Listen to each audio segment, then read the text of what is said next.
Finally வாகமானுக்கு வந்து reach ஆயாச்சு. நாங்கள் சீக்கிரமாக ஃப்ரெஷ்அப் ஆகிட்டு கிளம்பணும். இன்றைக்கி வந்து என்னோடய பர்த்டே.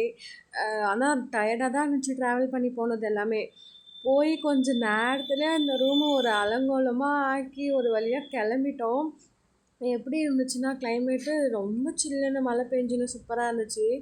அதே மாதிரி மழையிலையுமே நிறையா சைட் சீன்ஸ் எல்லாம் மிஸ் பண்ணிட்டோம். எல்லா இடமும் க்ளோஸ் ஆகிருக்கு அப்படின்னு சொல்லிட்டு சாப்பிட்டுட்டு கிளம்புனோம் நாங்கள்.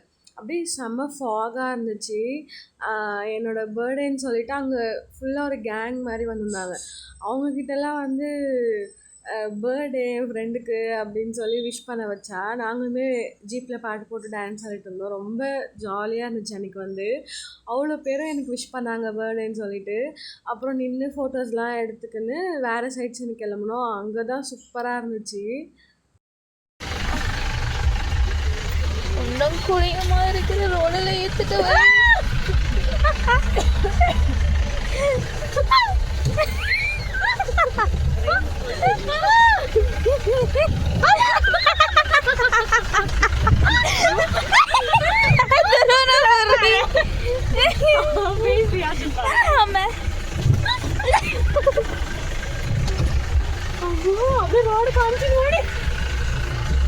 வேற அந்த ஒரு ஜீப் வர்றதுக்கு மட்டும்தான் வழியே இருக்கு.